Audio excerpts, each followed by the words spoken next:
না, কারণ হচ্ছে যে আমরা যে ওদের পিছিয়ে এত খরচ করতেছি, বিভিন্ন জায়গায় গিয়ে ওরা কিছুই করতে পারতেছে না। আজ পর্যন্ত আমরা একটা বই শিক্ষা পানতে পারছি?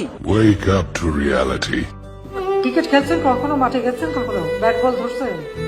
ধরেন নাই, সেই জন্য জানেন না। কখনই যে ব্যাটে বলে ঠিক মতো লাগবে আর ছক্কা হবে, এটা সবসময় সব অঙ্কে মেলে না।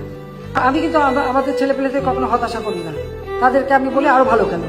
আর তারপরে বাংলাদেশ আজকে যে বিশ্বকাপে খেলছে, বেশ কয়েকটি দেশকে হারাতে পারছে, এটাই তো সবচেয়ে বড় কথা। তো কথা এত হতাশা হতো ঠিক না। এটা আবার আমাদের একটা মানসিক রোগের মতো হয়ে গেছে। সবকিছু একটুতেই হতাশ, আবার একটুতেই উৎফুল্ল। তো বেশি উৎফুল্ল হওয়া ভালো না, আবার বেশি হতাশ হওয়া ভালো না। এটা মাঝে মাঝে ধৈর্য ধরে থাকে। আগামীতে নিশ্চয়ই ভালো করবে।